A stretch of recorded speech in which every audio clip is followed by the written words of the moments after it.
Good evening, everybody.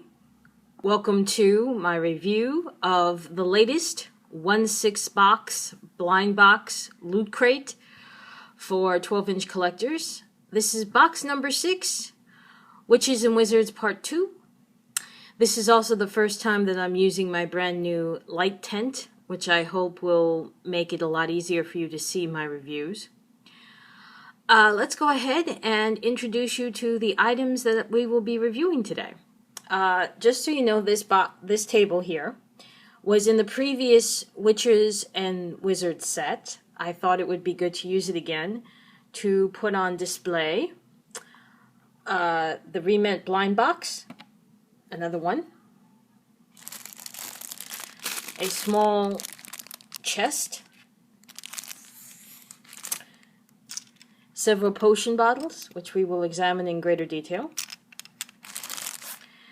and this lovely velvet bag of goodies, which we will soon find out what is in all of them. So okay, let me go ahead and get started. So as you can see, I thought we should start out with the chest itself and see what beautiful treasures lay inside. It opens with the clasp, and there are plenty of goodies in here. We start off with a little mini tablecloth, which I believe is where you are supposed to put... Oops, let's spread this out so it doesn't fall back. This lovely item, which is of course a crystal ball.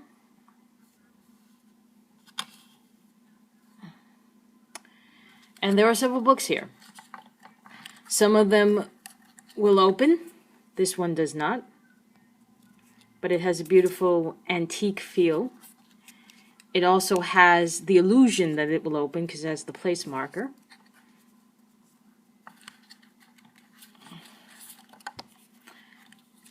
It's called Unfogging the Future, which I guess is how you are supposed to use your crystal ball.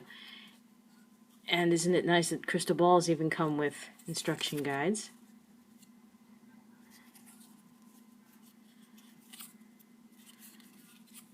I'm terribly sorry. I have no idea what this says. Even taking it closer to my eyes, but again, this is another one that does not open. A History of Magic. Does not open.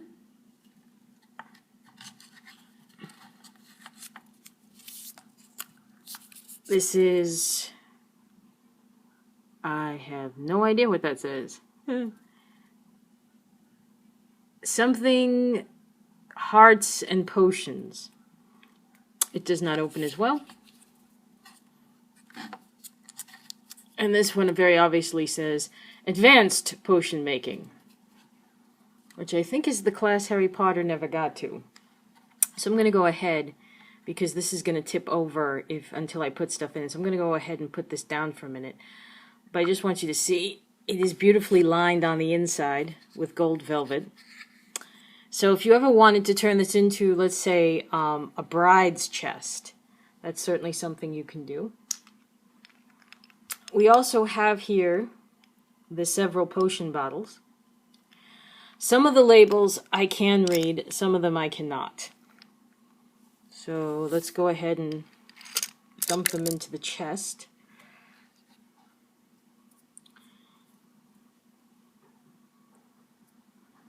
This one has something to do with warts. I am not sure what.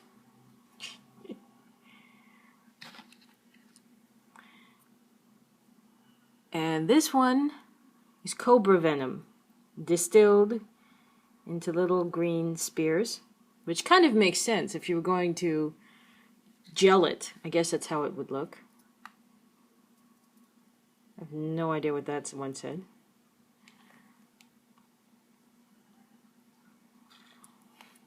Again, I think I mentioned this in the last video when we had other potion bottles. These are great that you can use. They almost look like spices already, and you can just put new labels on them. This one's a little depressing. This one says clipped fairies. Yeah, and it even kind of looks like something happened to these little fellows, so I don't know. And then we have, and I have no idea what this is. I'm sorry, guys, I cannot read these labels. I tried, and that's not the fault, by the way, of Melissa of 16 Box. That is the fault of me going blind in my relatively old age. So now we can put these in here, and the box will stay that way, which is good. Remember, too, we have this lovely velvet bag, which is wonderful reusable potential, by the way, guys. Especially with conventions coming up, you can put little knickknacks in here, shoes and whatnot. We have, appropriately enough, a pumpkin. Cue the pumpkin spice latte jokes. We have mushrooms and a spoon, because you know magic mushrooms. That spoon, by the way, I think is... that spoon, by the way, appears to have... I'm going to take it out. The spoon appears to have a little bit of magic on it to begin with. Yeah, she set it up that it has a little bit of potion residue. That's a nice touch. And again, you have the potion residue and the two mushrooms. I keep wanting to call them strawberries. That would be wrong.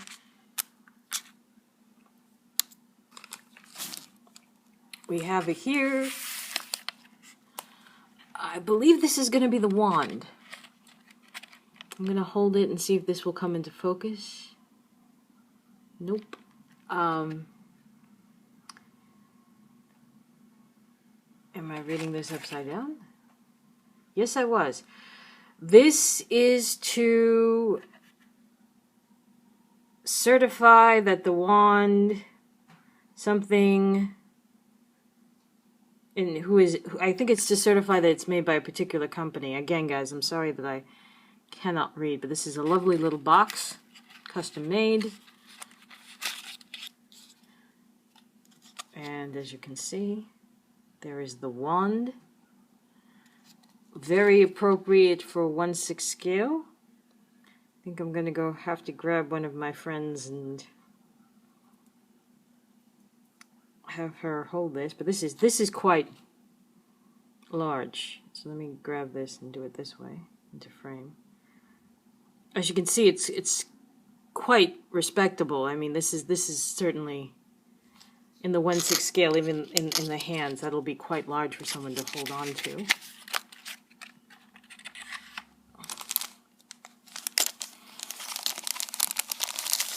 We have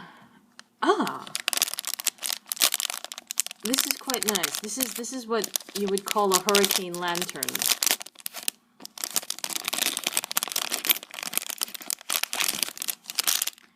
And the original way that a hurricane lantern would work is you would put the oil in on the bottom, and then it would light up from the inside. This, I guess, is also supposed to be, or could be, a much larger potion bottle. But it also reminds me of a hurricane lantern. Or something else. But we'll keep it PG. This is yet another large potion bottle that could be repurposed as a seltzer bottle, if anybody wanted to do that. So as you can see already, the table is filled, and I still have not opened up yet the blind box, which I'm going to take a second now and do. And we'll talk about what else you can do with these lovely things. Remember, folks, that one lab you just didn't want to do in bio class? The one involving the frog? Well, here it is. Even in magic, you're stuck doing this. So I guess, like, for modern magic, again, the Rement Cent itself was set in a modern day graduate student science lab, so it makes more sense that yes, you would have, you know, a dissection of a frog in a science class. But you know, frogs are mythically a lot of make up for a lot of magic.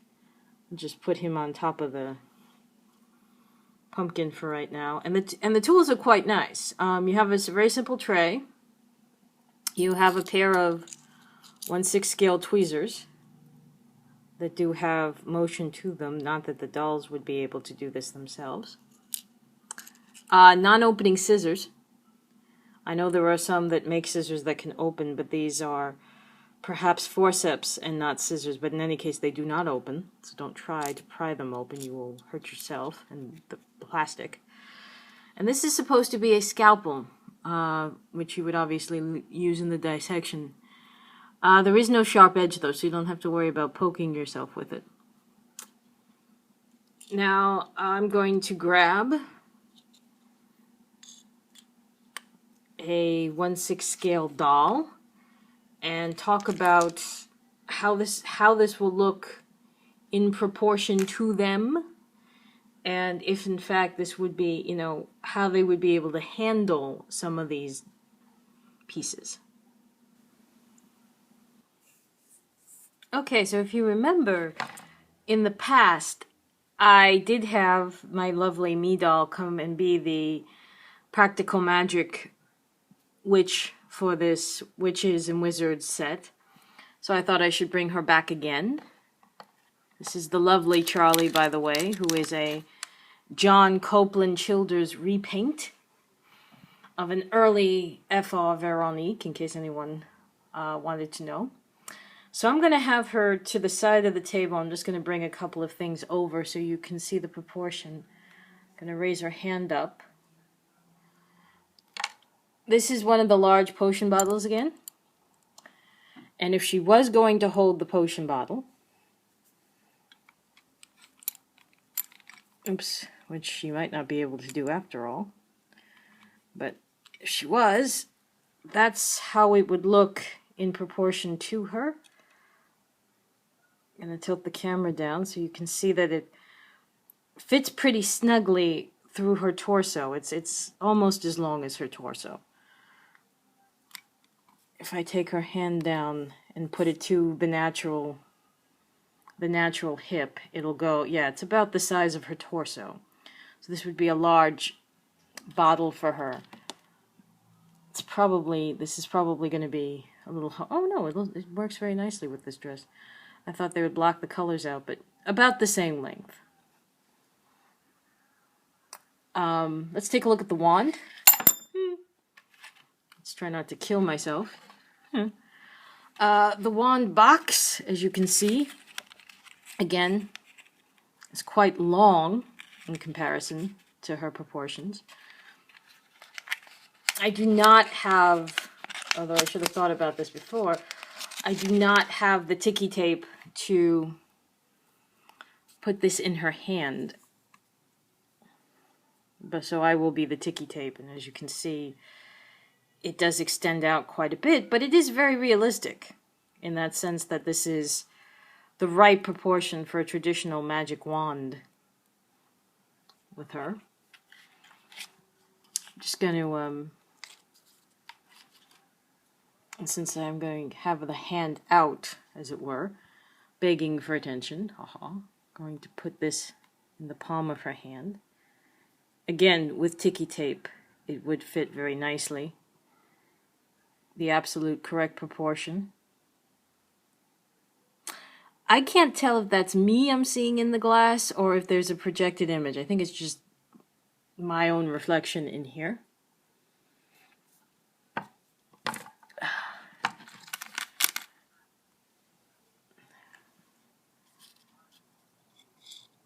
And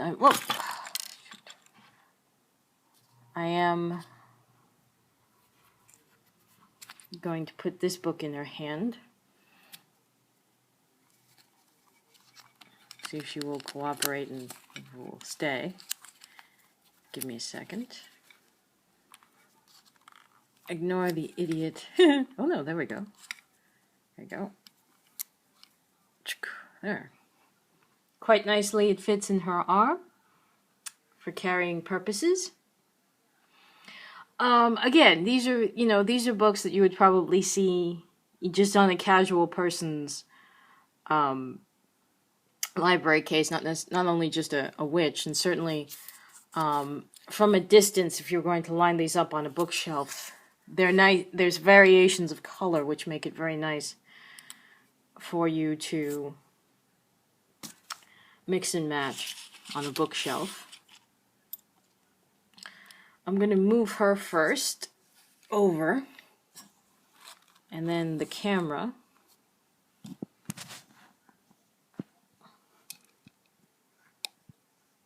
So you can see her, see her in proportion to the box, to the chest.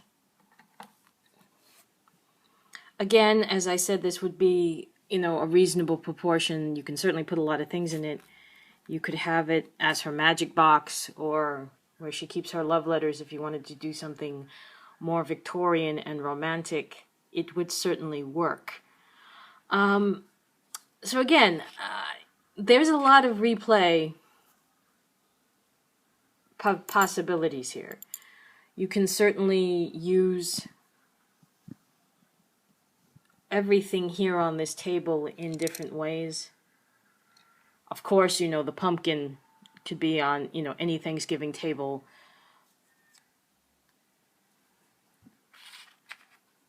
The crystal ball, many uses. Again, what I call the hurricane candle, which is the potion bottle. That's got a lot of uses to it. All in all, the wonderful thing that I say every time about the 1/6 box sets are, even though they're themed in a certain way, in this case it was the second part of the Witches and Wizards series, you have the potential to do so much more with them and use them in a lot of different ways in your dioramas, and I certainly hope you do so. We only have a couple of boxes left in the 1/6 box subscription series for this year, and I've been trying to talk Melissa into going ahead and doing the second year, and I think it's going to be done a little bit differently, but there will be a second year. I strongly urge all of you to subscribe to it. It is worth the money. What you get in each set and what you can do with each item is just so awesome. It's absolutely worth it. So, for myself and for Melissa of 1/6 box and box number 6, I wish you wonderful playing, and I will see you in the next review. Take care. Bye-bye.